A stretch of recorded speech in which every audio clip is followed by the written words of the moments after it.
మనం ఈరోజు చెప్పుకోబోయేది ఏంటంటే అంశం సాధన.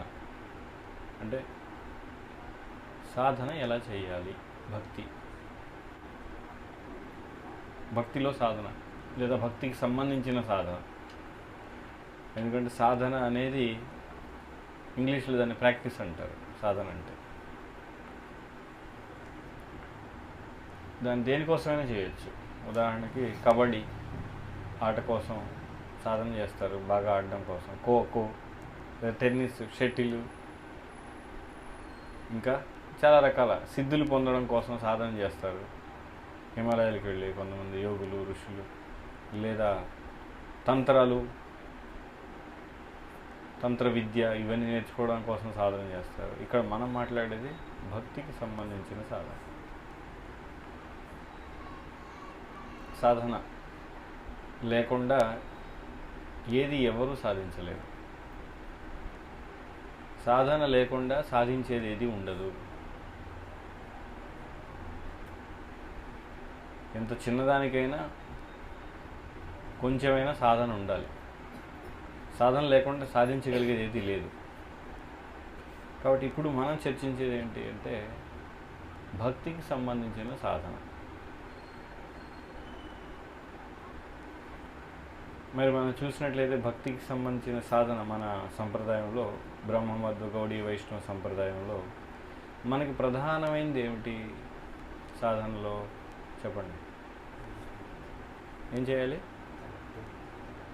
ప్రధానమైనది ఏంటి చెప్పండి, మాట్లాడండి. జపం, అంతేనా? ఇంకా అందులో సందేహం ఏమైనా ఉందా?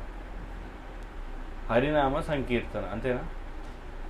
హరినామ సంకీర్తన ఇది మన సాధన. ఇందులో రెండు భాగాలు ఉన్నాయి. ఏమిటి? ఒకటి జపం, రెండవది సంకీర్తన. లేదంటే దీన్ని ఇంకొక విధంగా ఎలా చెప్పచ్చు? మనం చేయవలసింది హరినామ సంకీర్తన యజ్ఞం. ఈ యజ్ఞంలో రెండు భాగాలు. ఒకటి స్వయంగా ఎవరికి వాళ్ళు హరినామాన్ని చేయడం, జపమాల తీసుకొని జపం చేయాలి. రెండవది ఏమిటి? అందరూ కలిసి సమిష్టిగా చేసేది సంకీర్తన.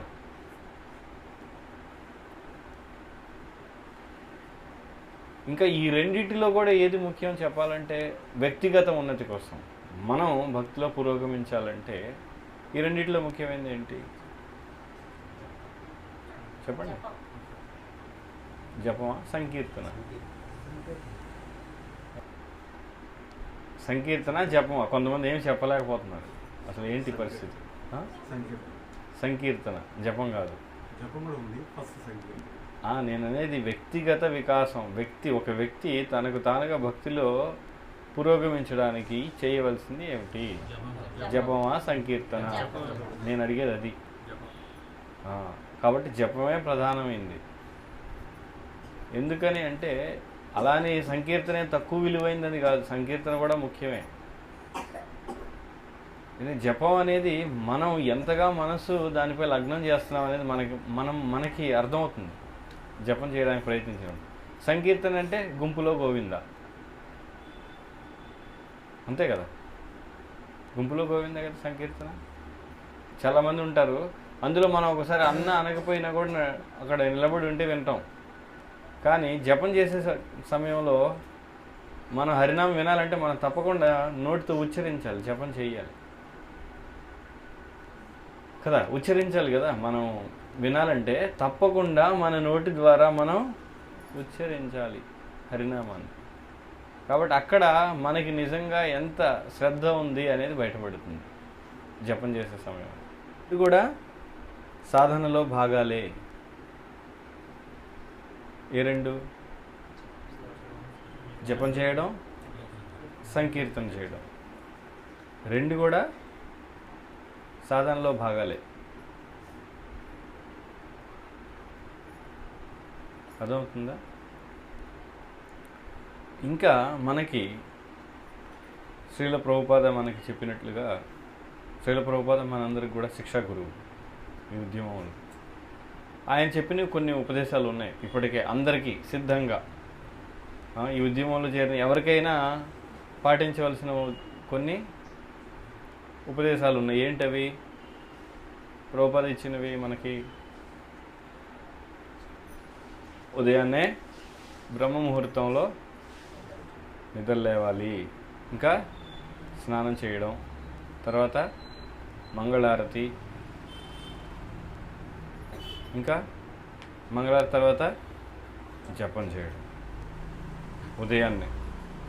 కాబట్టి మన యొక్క సాధనలో ముఖ్యమైనది ఏమిటి అంటే, చాలా ముఖ్యమైనది భక్తియుక్త సేవ, భక్తియుక్త సాధనకు సంబంధించి ఉదయాన్నే నిద్ర లేవడం బ్రహ్మముహూర్తంలో ఒకటి, తర్వాత మంగళారతి, జపం.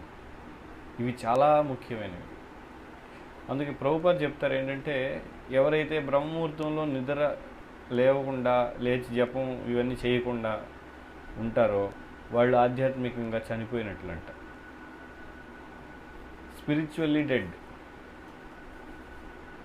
అంటే ఉదయాన్నే లెగవకుండా నిద్రపోతూ ఆ బ్రహ్మముహూర్తంలో సూర్యోదయం వరకు వాళ్ళు ఆధ్యాత్మికంగా మరణించినట్లే అని చెప్తున్నారు. ఆధ్యాత్మికంగా మామూలుగా బతికున్నట్లే, కానీ ఆధ్యాత్మికంగా మరణించినట్లే. అంటే ఉదయాన్నే నిద్ర లేవడం అనేది సాధకులకు చాలా ముఖ్యమైన పని, సాధన చేయాలనుకునే వాళ్ళకి. అది ఏ సాధన అయినా, ముఖ్యంగా ఆధ్యాత్మిక సాధకులకి తప్పనిసరిగా లేవాలి. మీరు ఎవరైనా చూడండి, సాధువులు ఎవరైనా సరే అందరూ ఉదయాన్నే లేస్తారు. మనమే కాదు, మన సంప్రదాయమే కాదు, ఆధ్యాత్మిక జ్ఞానం, ఆధ్యాత్మిక సాధన చేసేవాళ్ళు, వాళ్ళు ఏదైనా కావచ్చు, ఏ సంప్రదాయంలో అయినా ఉండొచ్చు, వాళ్ళందరూ ఉదయాన్నే నిద్రలేస్తారు. కాబట్టి అది చాలా ముఖ్యం. అంతెందుకండి, అసలు ఇవన్నీ వదిలేసేయండి. బ్రాహ్మణులు అంటే ఉదయాన్నే నిద్రలేస్తారు, బ్రహ్మముహూర్తంలో నిద్రలేస్తారు. బ్రహ్మజ్ఞానం ఉన్నవాడు బ్రాహ్మణుడు. బ్రహ్మజ్ఞానం ఉన్నవాడు ఏం చేస్తాడు? ఉదయాన్నే సూర్యోదయానికి ముందరే నిద్రలేస్తారు. ఇప్పుడు ఆఫ్కోర్స్ ఇప్పుడు ప్రస్తుతం అయితే కలియుగం నడుస్తుంది కాబట్టి కలో శూద్ర సంభవ అంటే కలియుగంలో బ్రాహ్మణులు, క్షత్రియులు, వైశ్యులు, శూద్రులు అనే విభజన దాదాపుగా లేదు. దాదాపుగా ఎక్కడో ఒకళ్ళిద్దరు ఉన్నారేమో ఇప్పటికి కూడా బ్రాహ్మణులు ఉదయాన్నే లేచి చేసేవాళ్ళు నిష్టగా. మిగతా వాళ్ళు ఏదైనా క్షత్రియులు, వైశ్యులు వాళ్ళ యొక్క కొంతమంది ఉన్నారు కదా, క్షత్రియులు కూడా నేను ఇంకా రాజుని అని వాళ్ళ రాజ్యం ఇంకా చేసేవాళ్ళు. ఇంకా కొంతమంది కొన్ని చోట్ల రాజరికం లాగా, అంటే బయట అంతా కూడా నవీన కాలంలో ఉన్న కార్లు అన్నీ నడుస్తున్న వాళ్ళ లోపల మాత్రం నేను ఇంకా రాజుని అని ఆ దుస్తులు వేసుకొని అలాగా. అదేవిధంగా బ్రాహ్మణులు కూడా ఉదయాన్నే లేచేవాళ్ళు ఉండొచ్చు, ఎక్కడో ఒక శాతం, అది కూడా లేదు. కానీ అందరూ శూద్రులే. ఎందుకని? ఉదయాన్నే ఎవరు లేవరు, నిద్రలేవరు. కాబట్టి కలియుగంలో శూద్రులే. కానీ ఎవరైతే ఇప్పుడు ఇవన్నీ ఎందుకు చెప్తామంటే, ఎవరైతే సాధన బాగా చేయాలనుకుంటారో వాళ్ళు తప్పకుండా నిద్రలేవాలి ఉదయాన్నే, తప్పదు.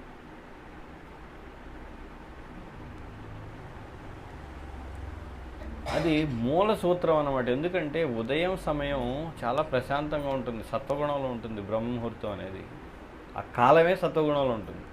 ఆ సమయంలో మనం నిద్రలేస్తే మన మనసు మేల్కొంటుంది కదా, ఆ మేల్కొని ఆ సత్వగుణాన్ని తీసుకుంటుంది మన మనసు. కాబట్టి మనసు సత్వగుణంలోకి వచ్చేస్తుంది. అప్పుడు మనసు నిగ్రహించడం సులభం అవుతుంది.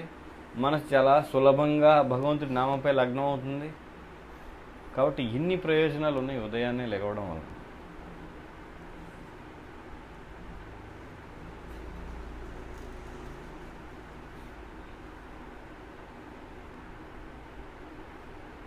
కాబట్టి సాధనలో ముఖ్యమైనది ఏంటి? బ్రహ్మముహూర్తంలో నిద్రలేవడం, స్నానం చేసి మంగళారతి. ఎంతసేపు పడుతుంది? అది అరగంట పడుతుంది అంతే మంగళారతి మనం పాడితే, సంసార దావా నలలీలో. తర్వాత జపం చేయడం. ఇంకా వీలైతే ఉదయాన్నే భగవద్గీత లేదా భాగవతాన్ని మనం వీలైతే భాగవతం వినగలిగే అవకాశం ఉంటే, మనం ఎవరైనా భక్తులు ప్రవచనం చెప్తే దానికి మించింది తిరుగులేదు, అంతకు మించింది లేదు ఉదయాన్నే. ఒకవేళ కుదరకపోతే కనీసం మనం చదవాలి. ప్రభుపాద మనకి పుస్తకాలు ఇచ్చారు కదా, భగవద్గీత, భాగవతం మనకి తెలుగులో కూడా అందుబాటులో ఉన్నాయి. ఏం చేయాలి? అవి చదవాలి. అంతేందుకు ఒక్క మాటలో చెప్పాలంటే, సాధన బాగా ఉండాలి అంటే ఉదయాన్నే ప్రతిరోజు 3 నుంచి 4 గంటల సమయాన్ని ఈ కార్యక్రమాలకి వాడేవాడు చాలా చక్కగా సాధన చేసినట్లే. ఎందుకంటే ఉదయం లేవగానే ఇది చేసేవాడు రోజంతా కూడా ఆ చైతన్యమే కొనసాగుతూ ఉంటుంది రోజంతా. కానీ చాలామంది ఇప్పుడున్న నగరాల్లో ఉన్న వాతావరణం, ఆ పరిస్థితులు, వాళ్ళ ఉద్యోగాలు వీటిని బట్టి ఉదయాన్నే 3 గంటల నుండి 4 గంటల సమయాన్ని భగవంతుడి కోసం చేసి ఆఫీస్కో ఉద్యోగానికి వెళ్ళగలిగే అవకాశం ఉన్నవాళ్ళు చాలా తక్కువ మంది. సిటీలో ఉన్నవాళ్ళు ఎలా చేయొచ్చు? కనీసం ఉదయం ఒక 2 గంటలు అలా పెట్టుకొని, లేదా గంటన్నర ఎంతో కొంత, మళ్ళీ సాయంత్రం వీలైనంత త్వరగా వచ్చి మళ్ళీ సాయంత్రం కూడా 1 గంట 2 గంటలో చేయాలి. అది మన జీవితంలో విలువైంది ఏంటి?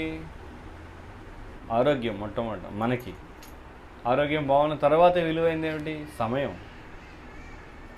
ఆరోగ్యం బాగుంది, ఇప్పుడు ఏంటి విలువైంది? సమయం. కాబట్టి మనం సమయాన్ని, విలువైన దాన్ని భగవంతుడికి ఇవ్వాలి కదా. కాబట్టి విలువైన సమయాన్ని ఎవరికి ఇవ్వాలి? కృష్ణుడికి ఇవ్వాలి. ఎలా? సాధన చేయడం ద్వారా, సాధన రూపంలో. అందుకని మనం ఏం చేయాలి? ఇప్పటికే ప్రభుపాద ఇచ్చిన ఉపదేశాలు ఉన్నాయి, వాటిని మన జీవితంలో అమలు చేయడానికి మనకు కొన్నిసార్లు పర్యవేక్షణ అవసరం, ఉన్నతమైన భక్తుల యొక్క పర్యవేక్షణ. కాబట్టి మనం మంచి భక్తుల్ని ఆశ్రయించి మన యొక్క పరిస్థితిని చెప్పి, నేను ఏ విధంగా బాగా ప్రభుపాద చెప్పిన విధంగా మంచి సాధన చేయడానికి నేను ఏ విధంగా ఉండాలి అనేది వాళ్ళ యొక్క గైడెన్స్ అంటారు.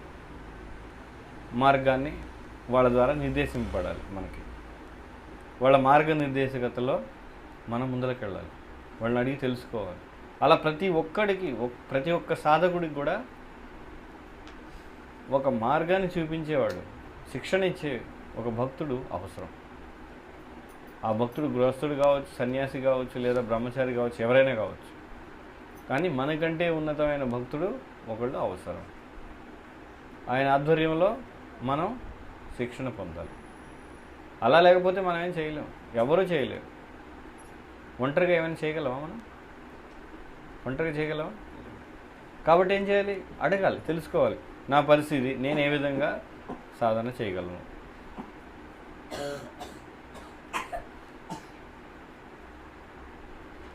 అర్థమైంది కదా. కాబట్టి ప్రతిరోజు కూడా మనం కొంత సమయాన్ని ఖచ్చితంగా, ఇంకా చెప్పాలంటే పూర్వకాలంలో చూసినట్లయితే ఎలా ఉండేదంటే సాధన, చాలామంది ముఖ్యంగా బ్రాహ్మణులు లేదా క్షత్రియులు, వైశ్యులు కూడా, వాళ్ళందరూ ఏం చేసేవాళ్ళు అంటే ఉదయం లేచిన తర్వాత మనలాగా ఎప్పుడు దోశలు తిందాం, ఇడ్లీ తిందాం, స్నానం చేసేసి ఏం తిందాం, ఎక్కడికి వెళ్దాం, టీవీ చూద్దాం, న్యూస్ పేపర్, ఇవన్నీ కాదు, ఇదంతా చెత్త. వాళ్ళు ఎలా ఉండేవాళ్ళు అంటే ఏదో ఒక ఆధ్యాత్మిక, అంటే ఒక భగవంతుడిని లేదా దేవతని, కొంతమంది సూర్యుడిని పూజించేవాళ్ళు ఉదయం లేవగానే స్నానం చేసి, కొంతమంది శివుడిని, కొంతమంది వినాయకుడిని, ఏదో ఒకటి, ఒక్కొక్కరికి ఒక్కొక్కటి ఉండేది. మనకి ఇప్పుడు కనీసం తెలిసింది కృష్ణుడు భగవంతుడు, కాబట్టి మనం కృష్ణుడిని ఆశ్రయించాలి, కృష్ణుడి యొక్క నామం చేయాలని తెలుసుకుంటాం. కానీ పూర్వం వాళ్ళు ఆ విధంగా ఉండేవాళ్ళు. ఎవరో ఒకరిని ఆశ్రయించి వాళ్ళని కీర్తించడమో, జపం చేయడమో, లేదా ఒక యజ్ఞం చేయడమో, తప్పకుండా ఉదయం లేచిన తర్వాత 1 గంట 2 గంటలు ఎంతో, ఒక్కొక్క వ్యక్తి తన యొక్క స్థితిని బట్టి తప్పకుండా ఇవన్నీ చేస్తూ ఉండేవాడు. అది జరిగిన తర్వాత మాత్రమే తినడం గురించి ఆలోచించేవాడు. ఇప్పుడు ప్రస్తుతం పరిస్థితి ఎలా ఉంది? ఉదయం లేవడం, బ్రష్ చేయడం అంటారు. వేపళ్ళు అనేది ఎవరికి తెలియదు దాదాపుగా. దంతధావనం లేదా బొగ్గుతోనో లేదా మిగతా రకరకాల ఇవి ఉన్నాయి, దంతమంజనం అని, ఇలా రకరకాల, అవన్నీ తెలియవు. ఉదయం లేవగానే విషం, పేస్ట్, విషం నోట్లో పెట్టుకుంటారు అందరూ. విషమే అది, కెమికల్స్ అన్నీ. ఉదయం లేవగానే విషం నోట్లో పెట్టుకోవడం, తర్వాత వెంటనే ఇక ఏదో ఒకటి లోపల పడేయాలి తినడానికి ఆలోచిస్తూ ఉంటారు. అది అయిపోయిన వెంటనే న్యూస్ పేపర్, దాంతోపాటుగా ఓకే ఇవన్నీ విషం కంటే కూడా ముందర ఇంకా మంచి విషయం, కాఫీ, టీలు, ఏదో ఒకటి పడాలి లోపల. అది తాగిన తర్వాత న్యూస్ పేపర్ ఏదో చూడడం. ఇది పరిస్థితి. అంటే మనుషులు ఎంతగా దిగజారారు కలియుగంలో చూడండి.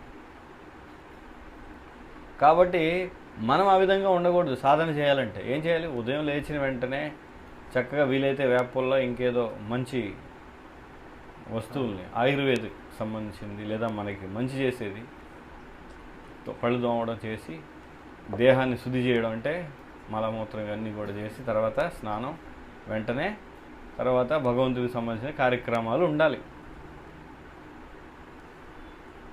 అది సాధన.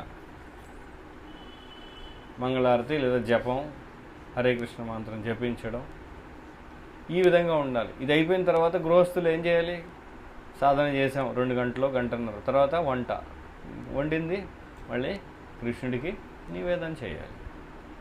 ఆ విధంగా ఉదయం కొంత సమయం అంతా కూడా ఏమవుతుంది? కృష్ణుడి గురించి ఆలోచన అనేది మనసులో నడుస్తూ ఉంటుంది. జపం ద్వారా, ఆరతి చేయడం ద్వారా, కీర్తన చేయడం ద్వారా, భగవద్గీత లేదా భాగవతం చదవడం ద్వారా, మళ్ళీ కృష్ణుడి కోసం వండడం ద్వారా. ఇది కానీ చేస్తే కనీసం 3 గంటలు ఇందులోనే పోతుంది ప్రతి ఒక్కళ్ళకి. 2 నుంచి 3 గంటలు.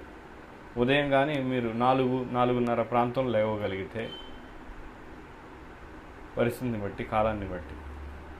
ఎందుకని కాలం అంటున్నానంటే, చలికాలంలో అయితే బ్రహ్మముహూర్తం 5 గంటలకి 5:30కే మొదలవచ్చు, బాగా చలికాలం. ఎండాకాలం అయితే 3 గంటలకే మొదలవుతుంది, 3:30కి. అలా మారుతూ ఉంటుంది. కాబట్టి దాన్ని బట్టి 4-4:30 ప్రాంతంలో మనం లేచి స్నానం చేసి మన కార్యక్రమాలు చేసుకొని జపం ఇవన్నీ చేసేసరికి చాలా చక్కగా మనసు భగవంతుడి మీద లగ్నం అవ్వడానికి అవకాశం ఉంటుంది. కాబట్టి సాధన ఆ విధంగా చేయాలి. ఇంకొకటి, సాధనలో ముఖ్యంగా మనకేంటి? సాధనలో మన ముఖ్య భాగం, మన సాధనలో ప్రధాన అంశం ఏంటి? చెప్పండి, ఏంటి ప్రధాన అంశం?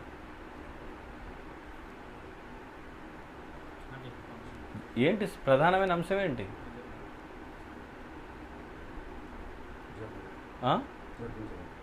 జపం చేయడం. ఇంకా ఏం చేయాలి?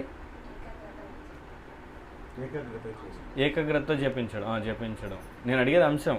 ఏది అంశం? జపమా, ప్రసాదమా, భగవద్గీత, భాగవతం ఏంటి నేను అడుగుతున్నాను? జపం కదా. ఆ జపాన్ని ఎలా చెయ్యాలి?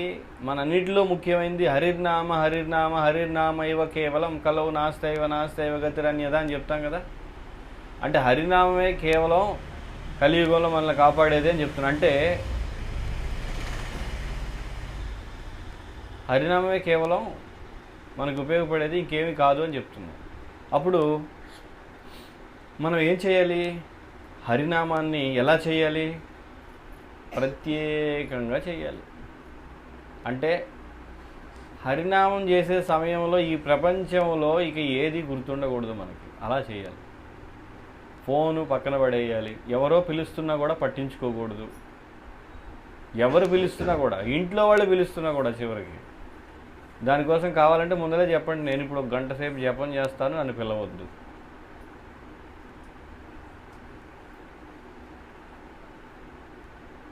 కాబట్టి జపాన్ని ఆ విధంగా చెయ్యాలి. అది సాధన అంటే. నిజానికి చెప్పాలంటే పూర్వం అందరి ఇళ్లలో కూడా భగవంతుడి కోసం ఒక గదిలాగా ఉండేదన్నమాట. భగవంతుడి గది. ఎందుకని? ఆ గదిలోకి వెళ్ళి వాడు వచ్చే వరకు ఎవరు అతను కదిలించరు.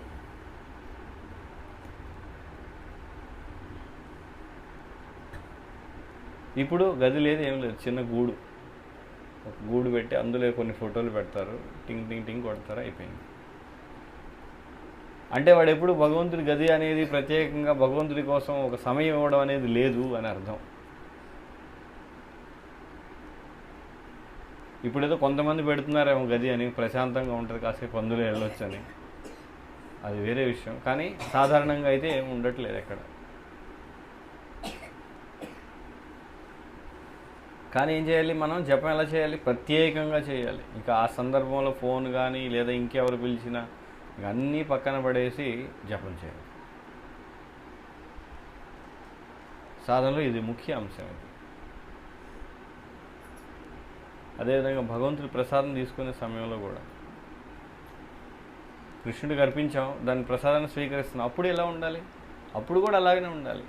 దాన్ని స్వీకరించే సమయంలో ఇంకేది పట్టించుకోకూడదు. అది కూడా సేవ కదా. అందుకే ప్రసాద సేవనం అంటాం దాన్ని. అంటే ప్రసాదానికి మనం సేవ చేయడం ఎలా అంటే ఏకాగ్రతతో ఇది కృష్ణుడి యొక్క ప్రసాదం అని ఆలోచిస్తూ, దీనివల్ల నాకు ఇంకా కృష్ణుడి యొక్క స్మరణ ఎక్కువగా కలుగుతుంది, కలగాలని ఆశిస్తూ దాన్ని స్వీకరించాలి.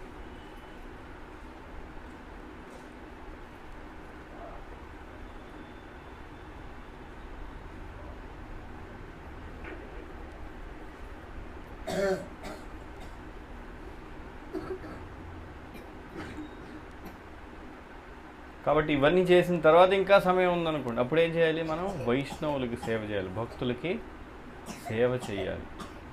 ఏ విధంగా? మనకి శక్తి కొలది ధన రూపంలో, లేదా స్వయంగా మనమే వెళ్ళి సేవ చేయడం. ఇక ఏ విధంగా అయితే ఆ విధంగా వైష్ణవులకి వీలైనంతగా మిగిలిన సమయాల్లో సేవ చేయాలి. మన శక్తి కొలది. అందరూ ఒకే విధంగా చేయలేరు. కొంతమంది ధనం ఇవ్వగలరు, కొంతమంది స్వయంగా ఏదైనా వచ్చి మందిరంలో చేయగలరు. ఇట్లా రకరకాలుగా చేస్తారు. వాళ్ళ యొక్క శక్తి, వాళ్ళ యొక్క పరిస్థితిని బట్టి వాళ్ళు ఏదో ఒక విధంగా చేయాలి. కానీ కొన్నిసార్లు మనం తప్పించుకుంటాం, మాకు సమయం లేదు, మేము చేయలేమని. అన్నీ కృష్ణుడు చూస్తాడు. మీరు ఎవరికి ఎన్నైనా చెప్పవచ్చు, కానీ అసలు చూసేవాడు కృష్ణుడు ఉన్నాడు. మీ దగ్గర ధనం ఉంచుకొని ఇవ్వట్లేదా? శక్తి ఉంచుకొని సేవ చేయట్లేదా? సమయం ఉన్నా కూడా తప్పించుకుంటున్నారా? ఇవన్నీ కృష్ణుడు చూస్తున్నాడు.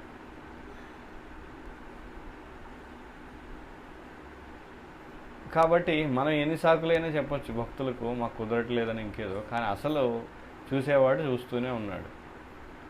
కాబట్టి నిజంగా మన కృష్ణుడి కృప రావాలంటే మనం నిజాయితీగా ఉండి మనం చేయగలిగినంత సేవ చేస్తూ ఉదయాన్నే లేవడం, ఇవన్నీ సాధన అనేది చక్కగా చేయడానికి మనం ప్రయత్నం చేస్తే కృష్ణుడు తన వైపు నుండి కృప ఇస్తాడు మనం జపం చేయడానికి.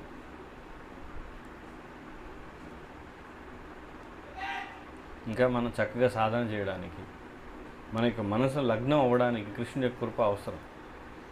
ఎప్పుడైతే మనం నిజాయితీగా అన్ని విధాల సేవ చేయడానికి ప్రయత్నిస్తామో అప్పుడు కృష్ణుడు కూడా కృప ఇస్తాడు, మన మనసు లగ్నం అవుతుంది, అన్నీ జరుగుతాయి. ఇక ఈ సాధనలో అందరూ హరినామం రోజు 2 గంటలు 3 గంటలు చేయగలరా అంటే చేయలేరు. కాబట్టి మొదటి దశలో ఏం చేయాలి? వాళ్ళు వచ్చి నేరుగా సేవ చేస్తూ ఉండాలి. మందిరంలోనో లేదా భక్తులకో ఏదో ఒక శరీరాన్ని ఉపయోగించి, శరీరంలో అంగాలు ఉన్నాయి కదా, ఇంద్రియాలు, వీటిని ఉపయోగించి ఏదో ఒక సేవలో నిమగ్నం అవ్వాలి.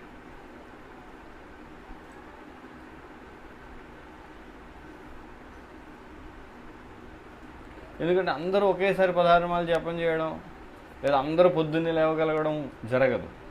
కాబట్టి అవన్నీ చేయలేని వాళ్ళు ఏం చేయాలి? వీలైనప్పుడల్లా వచ్చి భక్తుల నుంచి వినడం, శ్రవణం చేయడం కృష్ణుడి గురించి, లేదా శరీరంతో సేవ చేయడం, లేదా మన దగ్గర ధనం ఉంటే దాన్ని ఉపయోగించి సేవ చేయడం.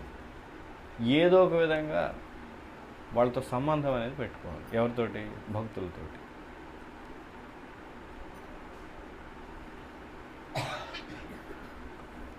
ఆ విధంగా సాధన అనేది మొదలు పెట్టాలి. ఇక మనం ఇంకా ఎక్కువ చేయాలి. తీవ్రమైన సాధన చేయడం అంటే ఏంటి? భక్తియుక్త మన సంప్రదాయంలో ఎక్కువ హరినామం చేయడం. ఏంటి? వీలైనంత ఎక్కువగా హరినామం జపం అనేది చేయడం, లేదా సంకీర్తన చేయడం.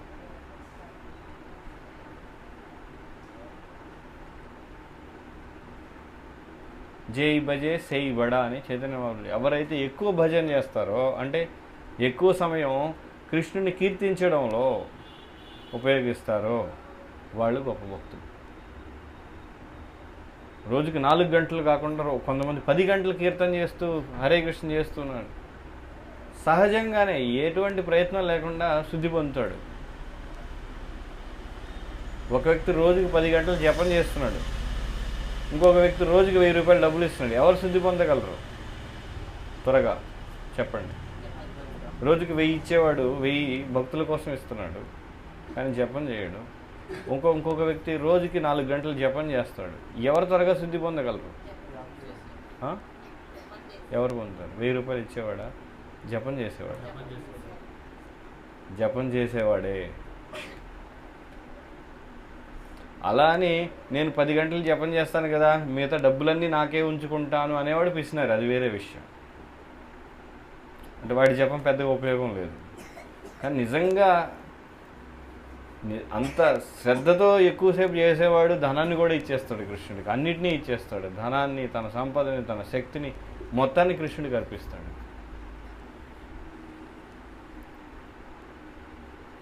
కాబట్టి ఎవరైతే నేరుగా సేవలో పాల్గొంటారో, అంటే జపం చేయడం, భగవద్గీత భాగవతం వినడం, శ్రవణం చేయడం, లేదా కృష్ణుడి గురించి ఇతరులకు చెప్పడం, ఇవి నేరుగా భక్తి అన్నమాట.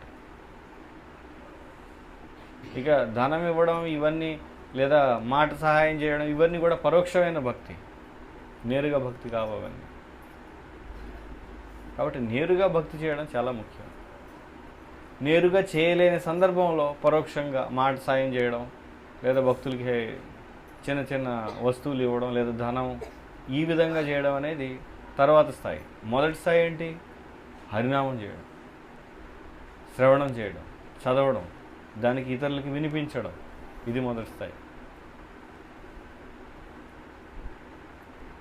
కాబట్టి సాధన అంటే మొదటి స్థాయిలోనే చేయాలి సాధన. రెండో స్థాయిలో ధనం ఇవ్వడం, మాట సాయం చేయడం, ఇంకేదో అంటే నేరుగా హరినామం చేయకుండా ఇవన్నీ చేసేవి రెండో స్థాయి. అది సాధనలోకి రాదు. అది సుకృతిలోకి వస్తుంది. సుకృతి అంటే ఆ భక్తి మొదటి స్థాయికి వెళ్ళడానికి కావాల్సిన పుణ్యాన్ని మూట కట్టుకోవడం అన్నమాట. సుకృతి, భక్తి సుకృతి అంటారు దాన్ని.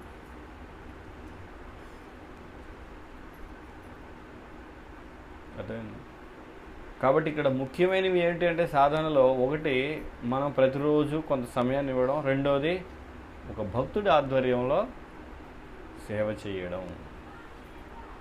భక్తుడిని సంప్రదిస్తూ మనకి భక్తిలో ఎదురయ్యే ఆటంకాల గురించి చర్చిస్తూ దాని పరిష్కార మార్గాన్ని అడుగుతూ తెలుసుకుంటూ ఆ విధంగా ముందరకెళ్ళాలి.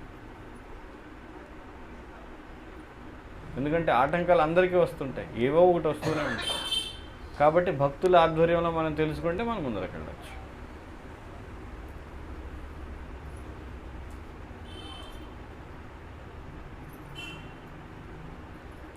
అర్థమైందా? కాబట్టి సాధన అంటే ఈ విధంగా చేయాలి. ఇంకా సాధన చక్కగా చేయడానికి ఇప్పుడున్న వాతావరణం, సిటీలో ఉన్న నైట్ షిఫ్ట్లు ఇవన్నీ కూడా ఉపయోగపడవు పెద్దగా. ఎందుకని? చక్కగా సాధన చేయాలంటే శరీరం చక్కగా ఉండాలి, ఆరోగ్యంగా. అవునా? అంతేనే కదా? శరీరం ఆరోగ్యంగా ఉంటేనే కదా మనస్సుని, బుద్ధిని, వీటన్నిటిని కృష్ణుడి సేవలో ఉపయోగించగలం. అంతేనా? అవునా కదా? ఏమంటారు? కాబట్టి ఆరోగ్యంగా ఉండాలి. ఆరోగ్యంగా ఉండాలంటే మనిషి ఎలా ఉండాలి?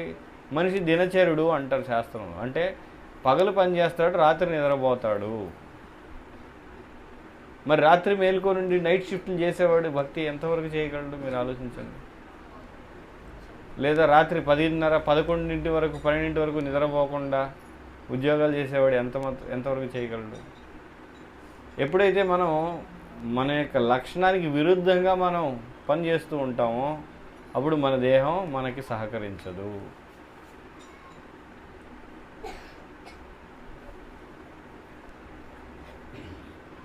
అది కాబట్టి ఇక్కడ కృష్ణుడు కూడా చెప్తున్నాడు, ఇందులో మనకు ఉన్న ఇంద్రియాలు ఉన్నాయి, చాలా ఉన్నాయి ఇంద్రియాలు. కళ్ళు, చెవులు, ముక్కు, మనసు, ఇలా అన్నీ. వీటన్నిటిలో కూడా ముఖ్యమైన ఇంద్రియం ఏంటి? మనకి ముఖ్యమైన ఇంద్రియం ఏంటి? మనం భగవంతుడి సేవ చేయడానికి ముఖ్యమైన ఇంద్రియం ఏంటి? అవసరమైన ఇంద్రియం ముఖ్యమైనది ఏంటి చెప్పండి? మనసే కదా? మనసే. కాబట్టి కృష్ణుడు చెప్తాడు, అసంశయం హి మహాబాహో మనోనిగ్రహం చలమని. ఏంటది? అభ్యాసేనతు కౌంతేయ వైరాగ్యేన చ గృహ్యతే. మనసు, ఈ మనసుని ఎలాగా మరి మనసు మన అధీనంలోకి వస్తే సగం పని అయిపోయినట్లే, సగం సాధన అయిపోయినట్లే. మరి ఇది రావాలంటే ఏం చేయాలి? అభ్యాసం అంటే సాధన. సాధన అనేది అందుకే కొన్నిసార్లు భక్తులు అడుగుతారు, నా మనసు నిగ్రహం అవ్వడం లేదు జపంలో. అసలు అదే ఉంటే ఇంకెందుకు? సాధన సగం అయిపోయినట్లే. కాబట్టి అది అవ్వడం కోసమే మనం రోజు కూడా ఏంటి, ఉదయాన్నే లేవగానే ఇష్టం ఉన్నా లేకపోయినా జపం చేయాలి, ఇష్టం ఉన్నా లేకపోయినా నిద్ర లేవాలి. ఒక్కోసారి బాగానే అనిపిస్తుంది, ఒక్కోసారి ఏం లెగుద్దాంలే అనిపిస్తుంది. ఎలా ఉన్నా లెగవాలి. అప్పుడే మనస్సుని దాటగలం. ఇవన్నీ ఎప్పుడు చేయగలం? మన ఒక భక్తుడి ఆధ్వర్యంలో ఉండి మనం ఇవన్నీ కూడా ఈ భక్తుడి కోసం చేయాలి. ఈ భక్తుడు నాకు చెప్పాడు కాబట్టి చేయాలి. ఎందుకని చేయాలి? ఆ భక్తుడు సంతోషిస్తే కృష్ణుడు సంతోషించినట్లే.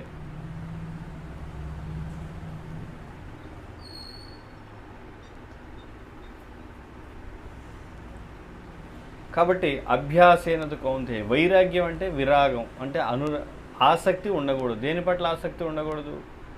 మనం భక్తి ఇవన్నీ కూడా బాగానే ఉన్నాయి, ఇప్పటివరకు చెప్పింది ఏంటి, ఏమి చెయ్యాలి అని. కానీ ఆసక్తి ఉండకూడని విషయాలు కొన్ని ఉన్నాయి మన జీవితంలో. ఏంటి? ధనం బాగా సంపాదించాలని, మంచి మంచి కార్లు బంగ్లాలు ఇవన్నీ ఉండాలని, లేదా జనంలో పేరు కావాలని, ఇలాంటివి కొన్ని ఉన్నాయి అవసరం లేనివి. అంటే భక్తికి ఆటంకాన్ని కలిగించేవి ఉన్నాయి. వాటి పట్ల విరాగం అంటే ఆసక్తి ఉండకూడదు. అది కూడా మనం పెంపొందించుకోవాలి. అవన్నీ తెలుసుకొని, ఓహో ఇది నేను ఆసక్తి పెంచుకోకూడని విషయం, కాబట్టి దీని నుంచి నేను దూరంగా ఉండాలి అనేది మనసులో ఉండాలి ఎప్పుడు. అలాంటివి చాలా విషయాలు ఉంటాయి. చక్కగా తినాలనుకోవడం, చక్కగా షికారికి వెళ్ళాలనుకోవడం, ధనం ఎక్కువ సంపాదించాలనుకోవడం, ఇవన్నీ కూడా అవసరం లేని భౌతికమైన విషయాలు, భక్తికి ఆటంకం కలిగించే విషయాలు. కృష్ణుడు భగవద్గీతలో అదే చెప్తున్నాడు. ఏంటి?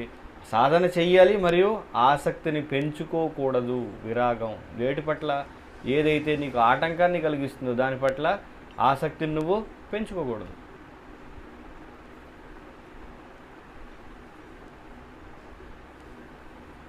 కానీ మనం ఏం చేస్తాం? ఏదైతే అభ్యాసం సాధన ఉదయం లేదా ఎప్పుడో లేచినప్పుడు జపం చేయడం ఇవన్నీ చేస్తాం, కానీ వేటినైతే ఆసక్తి పెంచుకోకూడని విషయాల్ని కూడా ఆసక్తి పెంచుకుంటూ ఉంటాం. కాబట్టి ఏమవుతుంది? పనిచేయదు. ఈ యొక్క జపం చేయడం అనేది మళ్ళీ పనిచేయదు. ఎందుకని ఒకవైపు జపం చేస్తున్నాం, ఇంకొక వైపు ఏదైతే అవసరం లేదో దాన్ని కూడా తీసుకుంటున్నాం.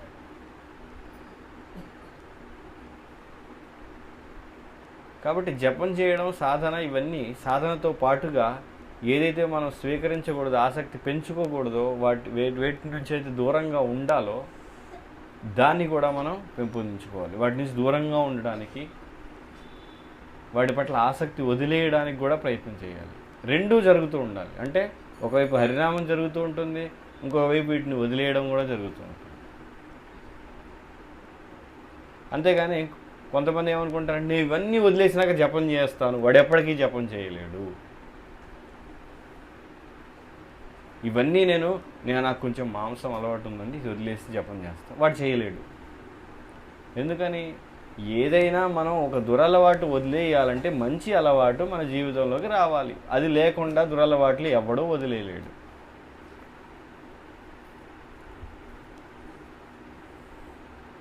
ఒక మంచి అలవాటుని, మంచిదాన్ని స్వీకరిస్తేనే చెడు తొలగిపోతుంది. చెడు తొలగిపోయిన తర్వాత మంచి రావడం అనేది ఉండదు. ఎప్పుడైతే మంచి వస్తుందో అప్పుడు చెడు వెళ్ళిపోతుంది. కాబట్టి ఇంకొన్ని రోజులు ఆగండి, నా ఈ సమస్య నెరవేరినాక, ఈ సమస్య తీరాక నేను ఎక్కువ జపం చేస్తాను, ఈ సమస్య అయినాక నేను దీక్ష తీసుకుంటాను, ఇంకేదో భక్తిలో మనం అనేకమైన అనుకుంటూ ఉంటాం. కానీ అది ఎప్పటికీ కూడా జరగదు. ఎప్పుడైతే మంచిని మనం స్వీకరిస్తామో, భక్తికి సంబంధించిన ఏదో ఒక అంశాన్ని, అప్పుడు చెడు అనేది మెల్లమెల్లగా తొలగిపోతూ ఉంటుంది. మనం ఎంతైతే భక్తిలోని అంగాలని, సేవని లేదా సాధన తీవ్రంగా చేస్తుంటాం, అంతే తీవ్రంగా ఈ అవసరం లేనివన్నీ కూడా వెళ్ళిపోతూ ఉంటాయి.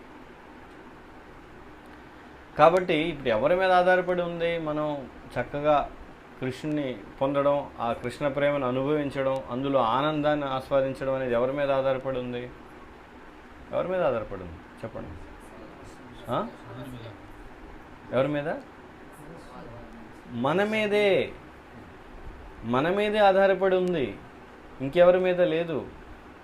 మనకి ఇప్పుడు అన్నీ చెప్పారు. ఇక్కడ ఏం చెయ్యాలి? ఉదయం లేవాలి, జపం చేయాలి, ఇలాగ ప్రసాదం తీసుకోవాలి, కృష్ణుడికి అర్పించాలి, చదవాలి, శ్రవణం చేయాలి, అదేవిధంగా పుస్తక వితరణ చేయాలి, నలుగురికి కృష్ణుడి గురించి చెప్పాలి. ఇవన్నీ కూడా తెలిసిపోయాయి కదా. ఇప్పుడు ఎవరి మీద ఆధారపడి ఉంది? వీటిని ఎంతగా స్వీకరిస్తామనేది మన చేతిలో ఉంది. నువ్వు 1 మాల చేస్తావా, 2 మాలు చేస్తావా, 2 గంటల రోజుకి 10 గంటల కృష్ణుడి నామం చేస్తావా? అది ఎవరి చేతిలో ఉంది? మన చేతిలోనే ఉంది.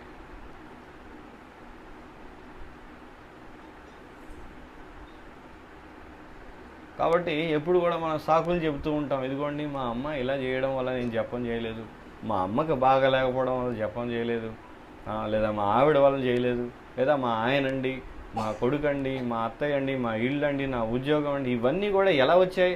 మనం తీసుకుంటే అవన్నీ వచ్చాయి, మనం కావాలని అనుకుంటేనే అవన్నీ వచ్చాయి. మనం వద్దు అనేది వాటిని దూరంగా పెడితే మన దగ్గరికి ఎలా వస్తాయి అవన్నీ? కాబట్టి మన చేతిలోనే ఉంది. ఉద్యోగం అండి, నా ఉద్యోగం సరిపోదండి, ఇలా ఉందండి. ఆ ఉద్యోగం కాకపోతే ఇంకొక ఉద్యోగంలో చెయ్యి, ఇంకొక పని చెయ్యి, నీకు సమయం ఉండే విధంగా ఉద్యోగం చెయ్యి. కృష్ణుని ప్రార్థించు, నాకు మంచి సమయం ఉండే విధంగా చేయమని. సెల్ ఫోన్లు అందరూ ఆపేశారా? సైలెంట్ ఎప్పుడైనా క్లాస్కి రాగానే సైలెంట్లో పెట్టండి. ఎలాగో బయట దాంతోనే ఉండేది 24 గంటలు. ఇక్కడికి వచ్చిన అరగంట గంట కనీసం ఫోన్ పక్కన పెడితే మంచిది కదా. కాబట్టి మన చేతిలోనే ఉంది మనం భక్తి చేయడం అనేది. 100కి 99% మన చేతిలోనే ఉంది. ఏదో 1% మాత్రమే పక్కవాళ్ళు ఏదో చేయగలిగేది, లేదంటే అంతా మన చేతిలోనే ఉంది. ఉదయాన్నే 4:30కి 4 గంటలు లెగిస్తే ఎవరిని వచ్చి పట్టుకుంటారా మిమ్మల్ని? మీ ఇంట్లో లేదు నువ్వు లెగవడానికి వీలు లేదు అని ఎవరైనా అంటారా? లేదుగా. లేవగానే స్నానం చేస్తాను అంటే లేదు నువ్వు స్నానం చేయడానికి వీలు లేదు అని ఎవరైనా అడుగుతారా? ఆపుతారా? లేదు. చేసిన తర్వాత నేను జపం చేస్తానని మాల పట్టుకోగానే లేదు మాల లాగేసుకుంటాను, నీకు మాల ఇవ్వను అని ఎవరైనా అంటారా? లేదుగా. లేదు నేను భగవద్గీత చదువుతానంటే ఎవరైనా బుక్ లాగేసుకుంటారా పుస్తకాన్ని? లేదుగా. కాబట్టి ఎవరి చేతిలో ఉంది? మన చేతిలో ఉంది. కాబట్టి సాధన చేయడం అనేది మన యొక్క కృత నిశ్చయం, మనం ఎంతగా నిశ్చయించుకున్నాం చెయ్యాలి, ఎంతగా దృఢంగా ఉన్నాం అనే దాని మీద ఆధారపడి ఉంది. ఇప్పుడు సమస్య ఏంటి? మనందరికీ తెలుసు మనకి దృఢమైన నిశ్చయం లేదు. ప్రభుజీ మాకు అర్థమైంది మీరు చెప్పేది, మేము చెయ్యాలని మాకు ఉంది, కానీ ఇక్కడి నుంచి బయటికి వెళ్ళిపోగానే లేదా 2 రోజులు చేయగానే 3వ రోజు మళ్ళీ శక్తి తొలగిపోతుంది, మళ్ళీ చేయలేకపోతున్నాం, ఏం చేయమంటారు అని ఒక ప్రశ్న తలెత్తుంది. దానికి ఒకటే పరిష్కారం.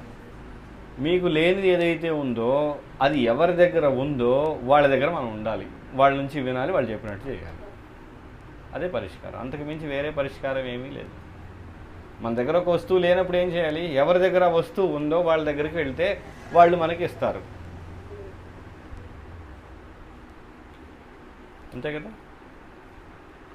అందుకే సాంగత్యం, భక్తుల సాంగత్యం ఎందుకు? మనకి ఎలాగో దృఢమైన నిశ్చయం లేదు, స్థిరమైన నిశ్చయం లేదు, స్థిరంగా మన యొక్క మనసు నిలబడడం లేదు, స్థిరమైన బుద్ధి, దృఢమైన బుద్ధి లేదు. కాబట్టి అవన్నీ ఉన్న వాళ్ళ దగ్గరికి మనం వెళ్తే మనకే వస్తాయి. అందుకే వాళ్ళ నుంచి వినడంలో కారణం. లేదంటే మనకి ఇవన్నీ తెలియదు. ఆ పుస్తకం చదివితే మనం ఇదన్నీ ఇప్పుడు నేను చెప్పినవన్నీ కూడా పుస్తకంలో ఉన్నాయి. ప్రభుపాద పుస్తకంలో, ప్రభుపాద రాసిన పుస్తకాల్లో భగవద్గీత, భాగవతాలు అన్నీ ఉన్నాయి. మరి ఎందుకు వింటున్నాం భక్తుల నుండి? ఎందుకంటే వాళ్ళలో మనలో లేనివి కొన్ని లక్షణాలు, మనలో లేనంత విధంగా ఒక భక్తి భావన, భగవంతుడి పట్ల ఇష్టం, సాధన చేసే లక్షణాలు ఇవన్నీ వాళ్ళు ఉంటాయి కాబట్టే వింటాం. లేదంటే వినవలసిన అవసరం లేదు కదా. ఎందుకు అవసరం లేదు? మన దగ్గర అవే ఉంటే మనం వెళ్ళి కూర్చొని ఎక్కడో జపం చేస్తాం, ఇంకా నలుగురికి మనమే చెప్తుంటాం.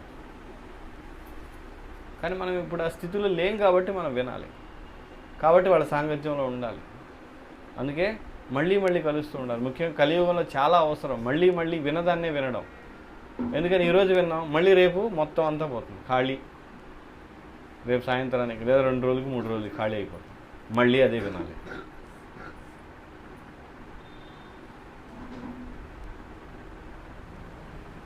కాబట్టి ఈ సాధనలో ముఖ్యంగా 2: ఒకటి మన విలువైన సమయాన్ని సాధన కోసం వెచ్చించడం, రెండోది సాంగత్యం, మనకంటే ఉన్నతమైన భక్తుల యొక్క సాంగత్యంలో, వాళ్ళ మార్గనిర్దేశకతలో మనం భక్తి చేయడం. ఈ 2 ముఖ్యం. అర్థమైంది కదా. హరే కృష్ణ. ఇప్పుడు ఏమైనా ఇంతవరకు చెప్పిన దాంట్లో ఈ సాధనకి సంబంధించి ఏమైనా ప్రశ్నలు ఉంటే అడగండి.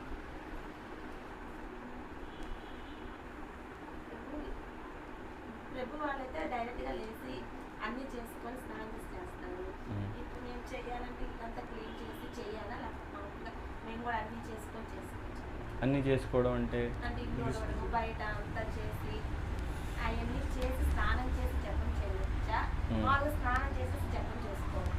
మీ వీలుని బట్టి. మీకు నేను అది చెప్పాను, మీకు ఎంత వీలైనంత ఎక్కువ సమయాన్ని, ఉదయం సమయాన్ని జపం కోసం వినియోగించడానికి ప్రయత్నం చేయండి. అది చేసుకోవచ్చు. మీకు మీ పరిస్థితి మీకు అనుకూలంగా ఉందనుకోండి జపం చేసుకోవడానికి, కొందరు ఇళ్లలో ఇద్దరు ముగ్గురు స్త్రీలు ఉంటారు, అందరూ ఒక్కొక్క పని అందరు లేచి చేసేసారనుకోండి, మీకు సమయం ఎక్కువ ఉంటుంది ఉదయం. అలా కాకుండా ఒక్కళ్ళే ఉన్నారనుకోండి, అన్ని పనులు చేయాలంటే సమయం తగ్గిపోతుంది. అలాగా మీకు వీలైనంత ఎక్కువగా చేయండి. అలా అని స్త్రీ ధర్మాన్ని వదిలేయకూడదు. ఏంటి స్త్రీ ధర్మం? పిల్లలకి, భర్తకి, ఇంటిని చూసుకోవడం, ఇది స్త్రీ ధర్మం. దాన్ని వదిలేయకూడదు.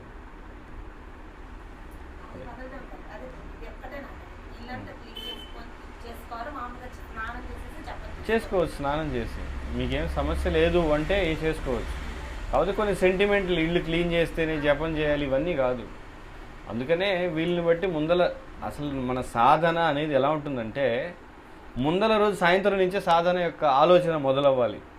రేపు ఉదయం లేవగానే నాకు ఈ పనులు ఉంటాయి, ఇవన్నీ తగ్గించుకోవడానికి ఈరోజు రాత్రే కొన్ని ఇప్పుడే నానబెట్టేస్తాను పప్పు, లేదా ఇప్పుడే మిక్సీలో వేస్తాను, లేదా ఇప్పుడే అవన్నీ బట్టలు సర్దేసి పెడతాను. అంతేగాని పొద్దున్న లేవగానే అన్నీ చూసుకొని అక్కడ ఉదయం సమయం అంతా కూడా వృధా చేయడం అనేది జరగకూడదు. అది స్త్రీలు కానీ పురుషులు కానీ. రేపు పొద్దున స్నానం చేసినాక నా బట్టలు ఎక్కడ ఉన్నాయి అని ఎత్తుక్కుంటూ ఒక 5 నిమిషాలు వేస్ట్ చేస్తాడు. కాబట్టి ముందలే ఏం చేయాలి? బట్టలు ఎక్కడ ఉన్నాయి అన్నీ సిద్ధంగా పెట్టుకొని ఉదయం లేవగానే స్నానం చేసి జపం చేయడానికి సిద్ధం అవ్వాలి, లేదా మంగళవారం కాదు. ఇంకేమైనా ప్రశ్నలు? ఓకే, సరే అయితే ముగిద్దాం. హరే కృష్ణ. శ్రీల ప్రభుపాదికి జై.